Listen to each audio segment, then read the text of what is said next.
Tasodif. 4-qism. Kelinoyi. Tushlikka yaqin xonasidan chiqqan Gulyuz sekin tog'asining xotinini yoniga kelar ekan. Rostini aytsam, sizlar bu uyga kelganingizdan buyon uyga fayz kirgandek bo'ldi. Buvam va buvimni aytmaysizmi?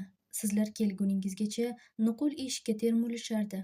Ko'zlarida esa mung qotib qolgandek edi. Mana sizlar kelib, ularning ham yuz-ko'ziga baxt va tabassum yugurdi. Kelganingizdan judayam xursandman. Men ham ona yurtimizga qaytganimizdan xursandman. Uy-joy, pul deb chetda yuraverib, o'zligimizni yo'qotib qo'yishimizga ozgina qolibdi. Buni birinchi marta katta o'g'lim Behzodjon yuzimga sapchiganida sezdim. To'xta, dedim o'zimga o'zim. Sanamjon opaning ovozida biroz dard bordek edi. 14 yoshida yuzimga sapchigan o'g'lim ertaga qarasam ko'chaga tashlab ketishdan ham qaytmaydi, dedim. Aslida bu mening aybim.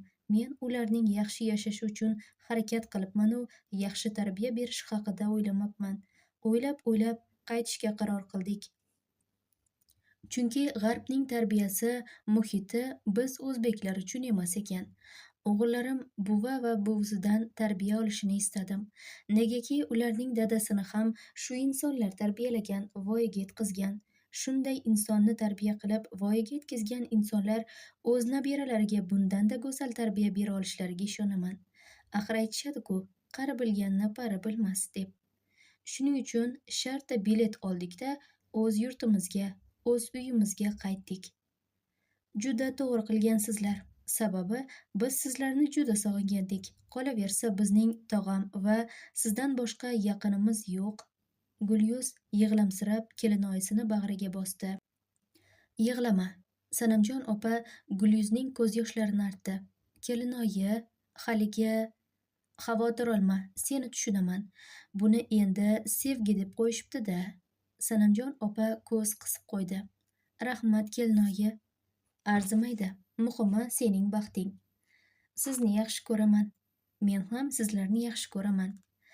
Sanamjon opa Gulyuzning yuzidan o'pib qo'yarkan. Choy damlaganman. Bir o'tirib, kuyov bola jo'natgan shokoladlar bilan choy ichmaymizmi? Bo'ldi-da. Ular kulishgancha dasturxon boshiga o'tirishdi. Ularning bir-biriga mehr oqibatini ko'rganlar ona qiz yokida opa singil deb o'ylashi mumkin. Chunki kelinlar kamdan-kam hollarda qaynona qaynotasiga mehrli, qaynopasining qizini o'z qizidek ko'radi. Sanamjon opa ana shu kamdan-kam kelinlar toifasiga kiradi. Nima? Yahyo qarshisidagi yigitga hech narsaga tushunmagan odamdek qarab turarkan, o'zini ovsardek his qilib ketdi.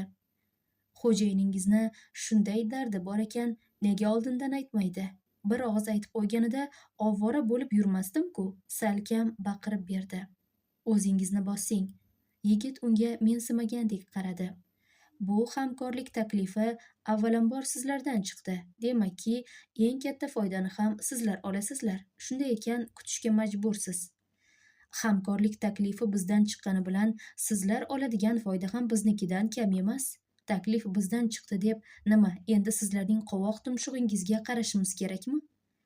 Yigit Yahyoning gaplariga albatta degandek bosh chayqadi. Bekorlarni aytibsiz. Taklif o'zimizdan chiqdimi? Demak, o'zimiz fikrimizdan ham qaytamiz. Xo'jayiningizga ayting, hech qanday hamkorlik bo'lmaydi. O'ziga boshqa sherik topsin. Omon bo'ling. Yahyo gapim tamom degandek chiqib ketdi. Nimasiga katta ketadi? Yigit jahl qilgancha Yahyoning ortidan eshikni yopdi. O'zini kimman deb o'ylaydi bular? O'zi bir qishloqi. Xo'jayinim hamkorlikka rozi bo'lganiga xursand bo'lib, oyog'ini o'pmaysanmi esipast? Yahyo to'g'ri qildim degan fikrda dadasiga bo'lganlarni aytganda G'ayrat aka o'g'lini urishib berdi. Nega o'zboshimchalik qilasan? Men u odam bilan hamkorlik haqida kelishgunimcha qancha vaqtim ketganini bilasanmi? Dada, bir marta menga ham quloq soling. Ular bilan hamkor bo'lganimiz bilan hech narsaga erisha olmaymiz. Sizga hamkor kerakmi? O'zim topaman. Hammasini hal qilmaguncha ortga qaytmayman. Siz menga ishoning, bo'ldi. O'ylaymanki, ishonchimni oqlaysan. Buning uchun jon jahdim bilan harakat qilaman. Ishonchingiz uchun rahmat, dada. Bo'ldi qiling, Tohir aka. Sarvinoz tinmay ichayotgan Tohirning qo'lidagi qadahni olib qo'yarkan. Nega bunday qilyapsiz? U ketdi. Tohir ming'irladi. U ketdi. Eshityapsanmi? Men bu yerimga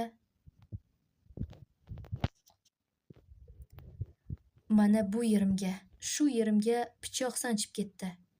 Chap ko'ksi ustiga ura boshladi. U tuyg'ularimga, hislarimga oyoq qo'yib ketdi. U menga xiyonat qildi. Men uni sevardim. Bu safar shishani ko'tarib icha boshladi. Ha, sevardim. U esa sevgimni bilmadi. Hislarimni oyoq osti qildi. Kechki payt qushchaga yana don tashlab qo'y. Davron chiqib ketar oldidan Boburga tayinlab qo'yishni unutmadi. Yo'lda ketar ekan telefoni jiringladi. Ekrandagi yozuvni ko'rib ensasi qotdi. Keraksiz shaxs yana nima uchun qo'ng'iroq qilyaptilar ekan? Javob berishni istamay qizilni bosib qo'ydi. Sal turib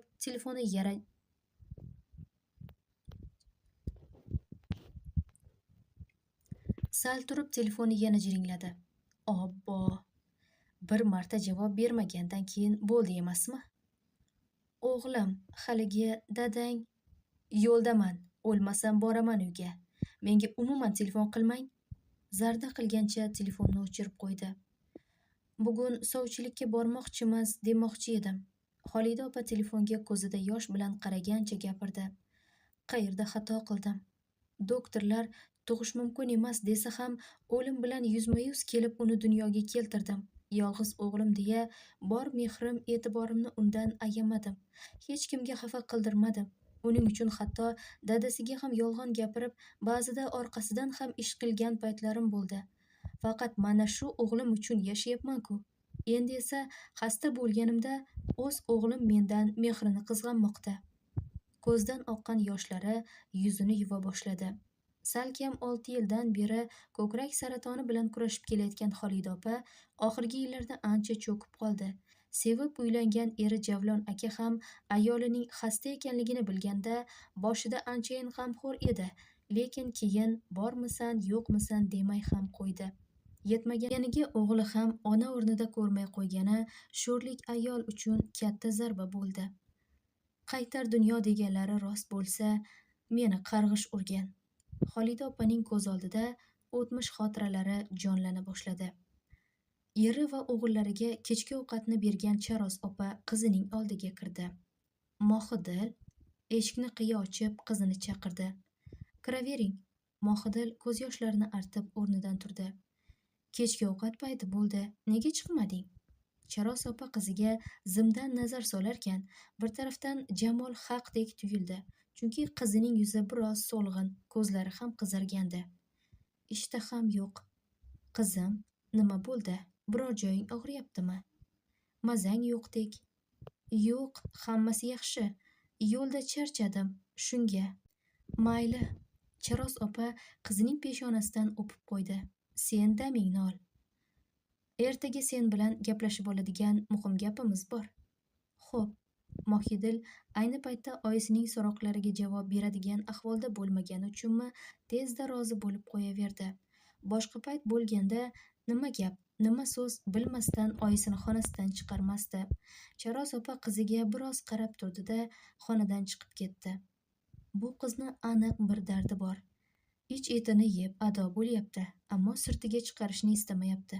Nahotki Jamol aytgandek, yo'q, men qizimga ishonaman. U yuzimizni yerga qaratmaydi. Oradan bir hafta o'tdi. Bu orada Mohidil va Davron unashtirildi. Mohidil ota-onasi uchun hammasiga rozi bo'ldi. Davron esa shunday go'zal jonon deya, ammo Gulyuzni ham unutib qo'ymadi. Hali yuzma-yuz uchrashmagan bo'lsalar ham unga har kuni sovg'a-salom, gullar jo'natib turishni kanda qilmadi. Gulyuz esa bularni Yahyodan degan o'ylar bilan jon-jon deb olib qolardi. Buning sababi esa Yahyo ketganidan buyon unga biror marta ham qo'ng'iroq qilmagandi. Har kuni bir ikkita xabar bilan cheklanib qo'ya qolardi. Uni ham tushunsa bo'ladi. Dadasining ishonchini oqlashi kerak. O'g'il uchun otaning ishonchi birinchi o'rinda turadi. Bunday paytda sevgi, muhabbat bir chekkada dam oladi. Buyurtma keldimi? Davron ertalabdan buyon soatiga qarab charchadimi, Boburni savolga tuta boshladi. o'zi keladigan buyurtmami yoki birorta mosheniklardan birimi? Yo'q, hozir yetib keladi. Bobur ham soatiga qarab qo'ydi. Davron soatiga qarayverib toqati toq bo'lgancha u yoqdan bu yoqqa borib kela boshladi. Oradan chamasi 20 daqiqacha vaqt o'tib, ular kutgan buyurtma ham yetib keldi. Va nihoyat, Davron tezda borib qutilarni oldi va birma-bir ochib ko'rar ekan, yuziga tushunarsiz kulgu yugurdi. Ularga nima bo'lgan ekan-a? Kechadan buyon Yahyodan bitta ham xabar olmagan Gulyuz xavotirdan o'zini qo'yarga joy topa olmasdi. Telefonlariga ham tushib bo'lmayapti. Qayta-qayta qo'ng'iroq qilsa ham raqam xizmat doirasidan tashqarida degan ovozni eshitaverib, asablari battar taranglashgan Gulyuz telefonni otib yubordi va qo'llari qaltiragancha yig'lab yubordi. Yahyo aka, qayerlardasiz? Oyoqlaridan jon qochgandek o'tirib qoldi. Gulyuz, qara, senga nimadir olib kelishdi. Sanamjon opa shunday degancha xonaga kirib keldi-yu, qizning ahvolini ko'rib qo'rqib ketdi. Senga nima bo'ldi? Qo'lidagilarni tashlab, qizning yoniga kelib uni mahkam bag'riga bosdi. Nega yig'layapsan? Yahyo akam. Tinchlikmi? Yahyojonga nimadir bo'ldimi? Sanamjon opaning ham ichiga g'ulu tushdi. Ular kechadan beri yo'qlar, telefonlari ham o'chiq. Axir o'zing shaharga ish bilan ketdilar deganding-ku, balki ishlari ko'payib ketgandir. Lekin nega telefonlari o'chiq? Hech qachon bunday bo'lmagandi. Yig'lama. Uzoqda bo'lsa ham seni o'ylab, seni xursand qilish uchun harakat qilyapti. Qara, senga yana sovg'a jo'natibdi, qutilarga ishora qildi. Balki ochib ko'rarsan, balki u bu safargi sovg'asi orqali senga nimadir demoqchidir. Qosh uchirib qo'ydi. Sizningcha shunday bo'lishi mumkinmi? Bu hayotda hamma narsa bo'lishi mumkin. Sen oldin sovg'ani och, keyin bir gap bo'lar. Gulyuz jilmagancha borib qutini ochdi-yu, hayratdan qotib qoldi. Buni qaranglar. Sanamjon opa ham hayron bo'ldi. Bu endi uchrashuvga taklifnomami? Menimcha shunday. Gulyuz sevimli rangidagi oqshom libosi va oyoq kiyimini ko'rib, hali ham ko'zlariga ishona olmasdi. Nahotki qaytyaptilar, pichirladi u. Bo'lishi mumkin emas. Gulyuz libosga qarab sira to'ymasdi. Ular qaytyaptilar. Gulyuzning holatini ko'rgan odam sevgani bilan bir necha 10 yillab uchrashmagan degan xayolga borishi aniq.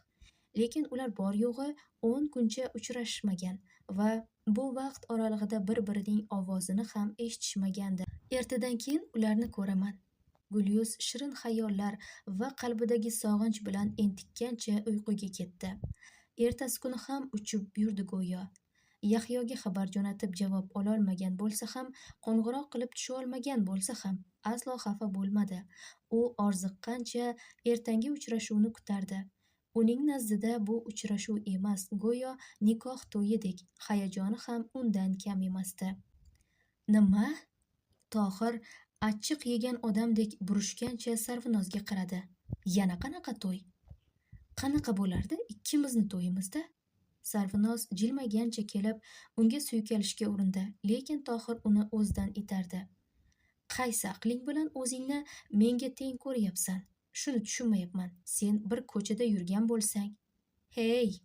Sarvinozning chinakamiga jahli chiqdi. Ko'chada yurgan bo'lib, nima, meni birovni tagidan tortib olganmidingiz? Yokida men boshqalardan qolgan sarqitmadim? Axir birinchi va oxirgisi ham o'zingiz. Safsata o'qima, jerkib berdi Tohir. Koshki bilmasam, mening boy ekanimni bilib, darrov qo'ynimga kirib olgan o'zingsan. Xudo biladi, mendan oldin nechtasini ko'nglini chog'lagansan. So'ngra o'zingdan allakimlarni yasab, mendan foydalanishga urinma. Qilar ishni qilib qo'yib, endi bo'yin tovlamoqchimisiz? Qilar ish? Tohir masxara qildi. Bitta yamoqchiga borib, o'zingcha endi umuman erkak qo'li tegmagan pok bo'lib qoldingmi? Menga bu o'yinlaring o'tmaydi. To'g'ri, Mohidil meni tashlab ketgandir, lekin bu degani senga imkoniyat tug'ildi degani emas. Shu gapingizga bekorlarni beshtasini aytibsiz, yigitni guli. Sarvinozning yuziga g'olibona tabassum yugurdi. Menga uylanmasangiz, shunday qilamanki, na obro' e'tiboringiz, na boyligingiz qoladi. Shunday ekan, menga uylanishga majbursiz. Men hozir seni Tohir bo'g'riqqancha Sarvinozning bo'yniga chang soldi. Bu hamkorlik har ikkala tomon uchun ham foydali bo'ladi. Yahyo nihoyat dadasining ishonchini oqlayotganidan xursand edi. Men ham shunday deb umid qilaman.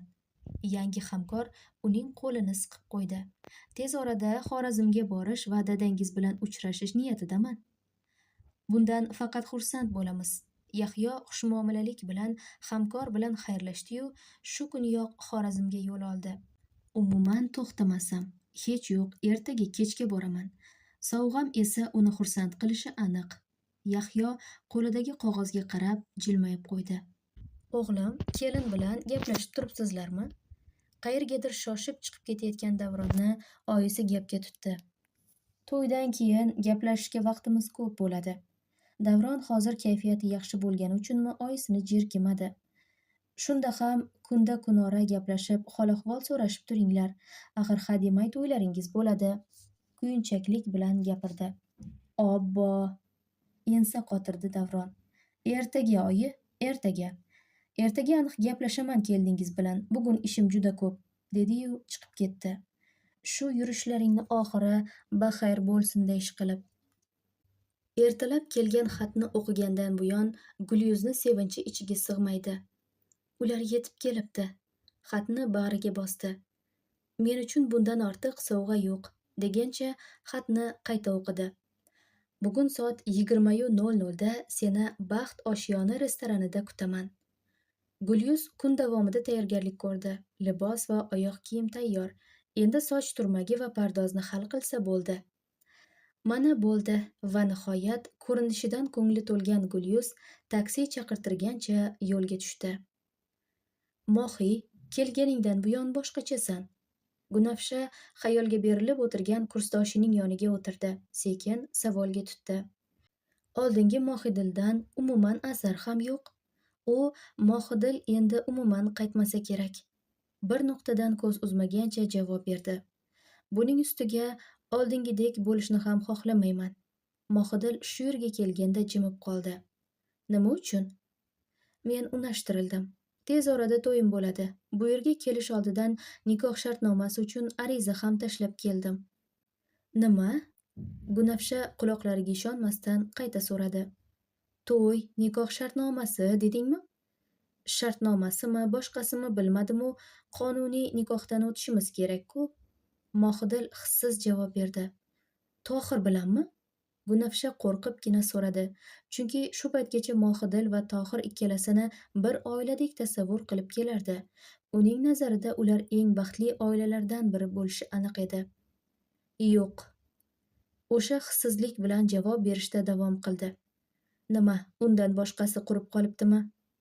Mohidil, axir sen va u hammasi o'tmishda qoldi. Endi u men uchun o'lgan, yo'q hisobi. Mohidil qanchalik xo'rligi kelib turganiga qaramasdan o'zini kuchli ko'rsatishga harakat qilardi. Mohiy, kel menga hammasini ayt, ichingga yutganingdan foyda yo'q. Yoril, ishon, o'zing ham ancha yengil tortasan. Gunafsha shu qadar mehr bilan gapirardiki, Mohidil oxiri chiday olmay yig'lab yubordi. Yig'la, ancha yengil tortasan. Gulyuz aytilgan manzilga yetib kelganida restoran ichida shu qadar yoqimli kuy taralib turardiki, eshitgan odamning qalbi orom topardi. Bu aniq Yahyo akam. Shirin entikib qo'ygancha sekin qadam bosib restoran ichiga kirdi. Restoran ichi nim qorong'u edi. Boshida hech narsani ko'rmayotgandek bo'ldi-yu, sal turib ko'zi o'rganishgani uchunmi hammasini aniq ko'ra boshladi. Atrofga atirgul barglari sochilgan, ora-orada kichik shamlar yoqib qo'yilgan. Buni ko'rib, Gulyuzning yuziga nim tabassum yugurdi. Sal narida bezatilgan stol va uning yonida bir odam. Bo'ybastizga o'zim qurbon bo'lay, pichirladi u. U oldinga yurgani sari yuragi qattiq dukurlab, ko'ksiga sig'may borardi. Yaqin kelarkan, assalomu alaykum. Uyalibgina salom berdi. Va alaykum assalom. Unga orqa o'girib turgan yigit muloyimlik bilan alik olgancha qiz tomonga o'girildi. Siz kimsiz? Gulyuz o'ziga soxtalik bilan jilmayib turgan yigitning yuziga tushunmasdan qaradi. Bu yerda nima qilyapsiz? Yahyo akam qani? Yahyo akam? Yigit yoqimsiz ovozda qah-qah otgancha kuldi. Qushcham, bu yerda hech qanaqa Yahyo akangiz yo'q. Bu yerda faqat men borman, ya'ni Davron akangiz bor va bugungi oqshomni siz bilan o'tkazishga jon-jon deb roziman, go'zalim. Havodan o'pich yo'llab qo'ydi. Kechirasiz. Gulyuz iloji boricha odob doirasidan chiqmagan holda gapirdi. Menimcha bu yerga adashib kelib qoldim. Yaxshisi ketganim ma'qul. Ketishga chog'landi. Sizni ham tushunaman. Davron u tomonga yurdi. Mayli, nima ham derdim, zorimiz bor, zo'rimiz yo'q. Hech yo'q, biz g'aribning sovg'asini qabul qilsangiz, ko'nglimiz osmon qadar shodlangan bo'lardi. Davron yurish barobarida stol ustidagi guldastani oldi. Eshitishimcha, moviy atirgullar eng sevimli gulingiz ekan. Shuning uchun arzimasa ham shuni qabul qilsangiz. Boyagina boshqacha gapirayotgan Davron endi boshqacha gapirardi. Bu esa Gulyuzni shubhalantirmasdan qolmadi. Rahmat, lekin qabul qila olmayman, xafa bo'lmaysiz, degancha eshik tomonga yurganda, usiz ham nimqorong'u restoran birdan zulmat qa'riga cho'kdi. Atirgul barglari orasida yonib turgan shamchilar nurlari umuman yordam bermay qoldi. Nima bo'ldi? Bolalikdan qorong'ulikdan qo'rqadigan Gulyuz qo'rquvdan titray boshladi. Menimcha kichik texnik nosozlik. Davron hammasini atay qilayotgan bo'lsa ham o'zini hech narsa bo'lmagandek tutdi. Davron hammasini atay qilayotgan bo'lsa ham o'zini hech narsa bo'lmagandek tutdi. Tezroq chiroqni yoqinglar. Gulyuz bo'g'ilayotgandek tez-tez nafas oldi. Hech qayerga sig'may ketayotgandek edi go'yo. Qorong'ulikdan qo'rqasizmi? Davron shuni bahona qilib qizga yaqinlashdi. Hozir yonib qolsa kerak. Suv, iltimos suv bering. Gulyuz holsizlangandek his qildi o'zini. Hozir. Davron oldindan tayyorlab qo'yilgan suvdan bir stakanga soldi-yu qizga uzatdi. Gulyuz suvni hammasini bir ko'tarishda ichib yubordi. 5 daqiqa o'tmasdan esa boshi aylana boshladi. Ayollarni Xudo aqldan qisgan deyishsa ishonmasdim. Davron miyig'ida kulgancha chayqalib turgan qizni boshdan oyoq tomosha qildi. Mana bitta isbot. U ko'zlari yumilib ketayotgan Gulyuzga biroz tikilib turdi-yu, shart ko'targancha chiqib ketdi. Romantikani ham beliga tepdi. Qizni mashinaga yotqizar ekan. Ha, mayli, hech qisi yo'q. Haqiqiy romantikani endi mehmonxonaga borib yotoqda qilamiz. Beo'xshov irshaydi. Yana bir kuncha qolsang bo'lardi. Boshqa safar. Kelganidan buyon chehrasi ochilmagan Yahyo shaharlik kursdoshi bilan xayrlashib, mashinasiga o'tirdi-yu, qayerdasan Xorazm degancha yo'lga tushdi. Negadir ko'ngli g'ash.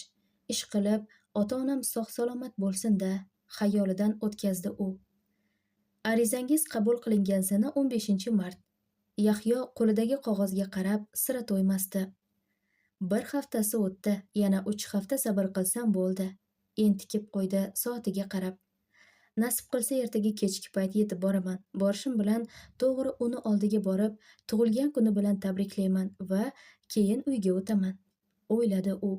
Oldinlari o'z mashinasida yo'lga tushsa, bir imkonini topib, hech yo'q yarim kun uxlab olardi. Bu safar esa na uxladi, na ovqatlangani to'xtadi.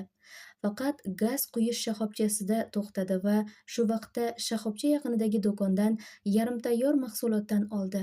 Uning niyati tezroq Xorazmga yetsa-yu, suyuklisini tug'ilgan kuni bilan tabriklasa, ko'zidagi quvonchni, baxtni ko'rsa. Hikoyaning davomi bor. Kanalimizga obuna bo'lib, like bosib qo'yishni unutmang.